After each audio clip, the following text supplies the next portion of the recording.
Michael is the latest biopic by Antoine Fuqua, along with Jafar Jackson taking on the role of his uncle Michael Jackson, starring alongside Coleman Domingo, Miles Teller, and also Mike Myers in this new biopic, which has taken over the world by storm, of course, with it being the absolute icon of Michael Jackson. Now, a lot of controversy has been around this film instantly, and it was what was most scaring me as a fan of Michael Jackson was the last act of this film having to be cut out because of legal reasons. So without further ado, let's get straight into my review of the new film, Michael. So let's start off with the positives. My personal positives is, of course, the reenactments of the music videos, the thriller music videos, the overall performances of Michael Jackson. It feels like you are just watching Michael Jackson. It feels like you're at one of the concerts. And I'll be very surprised if Jafar Jackson does not get an Oscar nomination for this because, of course, whatever you think of the film, sure, but realistically, when you see this much effort going into a role to literally embody somebody as much as Jafar Jackson done for this role is just simply incredible. If you put them side by side, I know a lot of people have. You even see him doing the moonwalk, doing the traditional hand signals that Michael Jackson does. The ending sequence is filmed incredibly. Alongside that, I thought the editing of this film, oh my god, I can only imagine how tedious this film would have been to edit, but my word, was it edit well. Specifically, some of the sequences of Michael when he eventually goes off on his solo album tour, doing that first performance in the booth. You've seen the trailer, you've probably seen it. It is incredible. It's so well shot. It's so well done. Antoine Fuqua was one of the best directors of modern times. I mean, he did Training Day, so he's well capable of making an incredible film. And then, of course, my opinion, the biggest positive about this film is Coleman Domingo. Coleman Domingo has one hand in the Oscars nominations for supporting actor next year, in my opinion. And I think if he's not there, it should be a crime. I think Coleman Domingo steals every single scene he's in this film as the Michael Jackson's dad. Every scene he's in just steals the show. I mean, when you see his interactions with Michael Jackson, specifically the overbearing father, it is just incredible. And Coleman Domingo plays it with this almost subtle tone of violence to where like you know that he's not actually going to lash out, but you have it in the back of your head going, oh, is he going to lash out at Michael here? Is he going to lash out? And I thought it was a really strong performance for this film. But I honestly really liked most of this film. I do think that has it. I mean, when you see the Rotten Tomatoes score in comparison to the audience score, you can definitely see why this film has those scores, even though, in my opinion, both scores are wrong. And I will always encourage to leave Rotten Tomatoes out of the road completely in terms of opinions. Go and watch the film for yourself and judge it yourself. But for me personally, I thought this film was very decent. Didn't have much else going for it. As I go into my negatives here, is that this film is just a massive music video. And of course, I get that that's what people go for this. If you're going to see this film just to, hear Michael Jackson songs, dance along, I mean, every single dance sequence, like, I was bopping my head, I was tapping my feet. Like, there's not a single sequence in terms of music in here that won't have you doing some sort of movements in the theater. But I do think that in terms of a film, it lacks a lot of story elements, which is, of course, what happened with the ending cutout. And of course, we're going to go for probably a sequel, of course, which is apparently already shot. I'm not sure if it's already shot, but that's what I've been hearing. I'll be so honest, in terms of the actual story plot points in here, it was really strong at the start when you begin with, the start of Michael's career, and eventually you go on and on and on. But after the about 70th shot of him with the Neverland Peter Pan book, it felt a little bit too on the nose where the story was ended up heading. And I feel like it was almost spoon feeding the whole, it's Neverland stuff, the whole childhood thing. It did feel like it was almost spoon feeding it. But I do feel like there wasn't much emphasis on Michael's story, more just, hey, here's a music video for 20 minutes, and then all of a sudden you'd see him maybe like producing a piece of music for 20 minutes, and then eventually you're getting into maybe 10, 15 minutes of Coleman Domingo being involved, maybe another music video, another 10 minutes, 15-minute sequence of maybe the producing side of it. And I do feel like this story lacks the overall arc for me. I feel like we get too much of Michael kind of like, oh, I want this to happen, and then it just happens, rather than actually seeing the process of behind the scenes of how that actually went down. And maybe this film was intended to be longer. I fully believe it was intended to be about 3 hours. This film is under that, of course, but I do think that before this cut happened with the lawsuits, I think this film would have easily been around maybe 3 hour mark, in my opinion, and I would have wished it would have been like that, because personally I feel like this story deserved it. But overall, I think that this film has that sense of, yes, you are watching Michael Jackson. There's Oscar level performances in here. I won't be surprised if there's an Oscar for editing in here as well. But overall, I feel like this film just lacked something for me. And overall, it was that third act. I have been watching films my entire life, but this film is very obvious when it comes to, hey, this third act had to be reshot. I think it was very, very obvious because you have moments in this third act where you feel like, oh, now the film's going to end. It's going to end here. And it keeps going and keeps going. And you're like, oh, okay, now it's going to end here. And then it keeps going and keeps going and keeps going.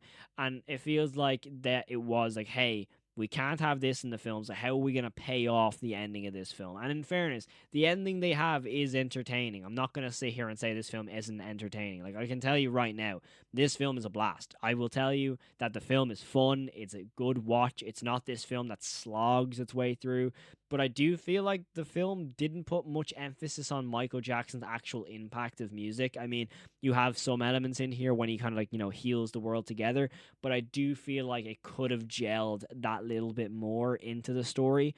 However, I do think that all my issues are because of lawsuits. I feel like this film would have been a really complete package if it was able to adapt the whole Michael storyline. And of course, with the sequel that will eventually come out, I don't know if it's coming out next year, the year after, I don't even know if it's shot, etc. I would be reassured that if you watch this film and the sequel back to back, it would be a really good double feature. And I'm waiting on that. But of course, I'm judging this film as its own separate thing. And so when it comes to this, I feel like the fact that there's not much emphasis on, hey, like, oh, Michael Jackson done this for music, and then the whole MTV thing. Like, the MTV thing is a really big thing in history, with Michael Jackson being the first black musician to be aired on MTV. And it literally is a scene where this happens, he asks for this, and it just happens rather than anything being like actually impactful about it. And I feel like having those sense of, hey, Michael Jackson done this, Michael Jackson done that, and then seeing the impact of it would have had way much more of a story beat to it. But that's just my take personally. It did at times just feel like, hey, I'm watching a music video sometimes. However, I do think the music videos, as I said earlier, the reenactments are so good. I mean, the Thriller is literally one for one identical, and the editing, every time music played in this film with the editing, I mean, like, I'm gonna be so honest, it was so entertaining. I'm not gonna sit here and beat around the bush saying, oh yeah, it was a music video, whatever, it was kind of okay. No, this film is entertaining. It's very, very fun. And I will be honest, if you want to just go sit back and watch an entertaining film, this is it. But I do feel like there's elements of this film where it feels like it's going for that entertainment standard, and all of a sudden it goes to the drama side, and you're like, okay, here we go. We're getting a little bit more into the nitty gritty of what actually happened and the real sad story of how Michael Jackson was forced into this life where he didn't have this level of childhood. And then you're kind of brought out of it. We're like, oh no, we're going back to music now. And I feel like those kind of dips are really apparent. Like, I'm going to take this one scene, for example. I'm not going to spoil anything, but it involves Coleman Domingo and Michael's mother, where they're having this argument, and you have this really intense sequence, and it's so well shot, so well acted. The shaky cam they use to display a sense of like emotion in the camera itself is really well shot. But then it ends with Coleman Domingo being in this room with this tension, and you can feel like, oh my god, this is a horrible person. Then it cuts to a kind of a wide shot with a giraffe in the window looking in at him, and it's like this comedic kind of outburst. And you're kind of sitting there, for me personally, going, you had this really strong scene. You had a really impactful, really, really sad sequence to show how vicious this person just wanted success rather than the safety of their son. And then you end it with a comedic note. And there's not many other scenes in the film that actually do that. So it kind of felt like it was just out of the blue. And I'm looking at that scene in the theater, I'm going, that felt like it was almost forced in to end off being a joke because they were too scared of putting too much emphasis on this horrible, nasty person. And I do feel like the film kind of holds itself back from that. But overall, I think Michael is a great time at the cinema. Like, for example, the critics, I can see where the critics are coming from in terms of the overall narrative being not as strong, but I can also see where the fans are coming from with the overall music video being super entertaining, because I agree with both sides. There's not as much narrative as I'd like, and the music videos are great. It's kind of a good mesh. But I feel like as a whole, it kind of diminishes the story of Michael Jackson a tiny bit when not being able to explain what he actually done, what the impact actually was. As I said earlier, I feel like the kind of combination of the two films together will have a really great story, but overall I kind of wish it was in that one complete package that kind of got us a film from Michael Jackson, a biopic from Michael Jackson that really had that real, pack a punch. And I feel like this film almost had it. And the fact that they had to take out like at least a third of the film shows that, hey, maybe they did have that punch, and overall the edit that had to get cut out was the one that removed it. And that's why I'm not going to be too harsh on this film, because I can understand that, hey, obviously Antoine Fuqua, how talented he is as a director, I can already assume that, hey, the original plan was to go for that. You mean I can already tell that the story beats in that sequences in that original film would have been incredible, and I would kill to see that original film. But hey, I don't mind waiting a year or whatever and getting another one, hopefully being as good. Overall, I think Michael is an entertaining film. It's decent. Is it the best film of the year that a lot of people predicted? Absolutely not. I feel like it's a real miss of the mark, and in my opinion, I expected it to be 10 times better than it actually was. I feel like this, for me, was going to be this film that was going to go, oh my god, the Oscars are going to be all over this film.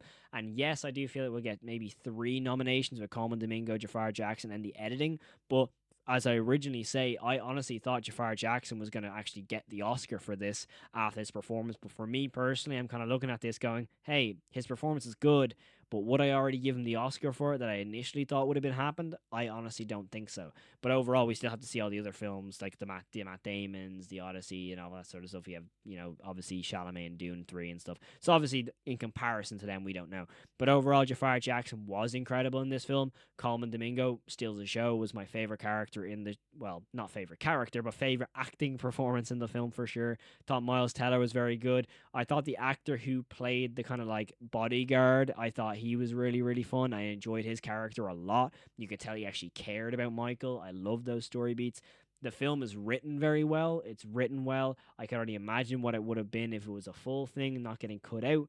You can definitely see there was elements of this film that were put in there, like, hey, Michael's very good with kids, not very good with adults. You have sequences in there in the hospital where he's very talkative to kids when he's not very talkative to his brothers as much, and he has that childlike innocence about him, which is a very interesting beat. But I do feel like there was elements that were a bit overplayed, like the whole Peter Pan book. It was very, very like, oh my god, he's reading this book again. Oh yeah, there we go. We're having a shot of just the Neverland book again. Oh, he's in the hospital bed. Let's have another shot of the Neverland book. It felt a little repetitive with that, but overall, I still enjoyed the film. It's a fun time at the theater. I would highly recommend going and checking it out in theaters. I wouldn't say like, oh my god, only wait for Rent and rent this film out. No, go and see this in the theaters. It's a fun time. It's probably gonna make $1 billion. Let's be so honest. But overall, Michael is a fun time at the theaters. Is it the best film ever made? No. Is it the worst film ever made? Absolutely not. Is it entertaining? Absolutely. And I think everyone would have a fun time with it. Like, for example, for me, I look for more narrative in terms of stories, and I obviously didn't get as much as I would like. But of course, the entertainment factor was just at top tier in this, and it was a lovely time and a fun time at the theater. That's my overall thoughts on Michael. I had a lot of fun with this film. Is it the best thing I've ever seen? Absolutely not, but I definitely had a fun time with it. I gave it a 3.5 out of 5 on Letterboxd. But of course, let me know what you thought of it in the comments below. If you absolutely love this film, tell me what you loved about it. If you absolutely hated this film, also let me know what you thought about it. I'd love to hear your thoughts in the comments below. But as always, thank you so much for the support on the channel. I hope you have enjoyed. Hit that subscribe button if you have done. If you like anything to do with movies as well, highly recommend hitting that subscribe button. But thank you all so much for watching. I will check you in the next one. And as always, stay safe and peace.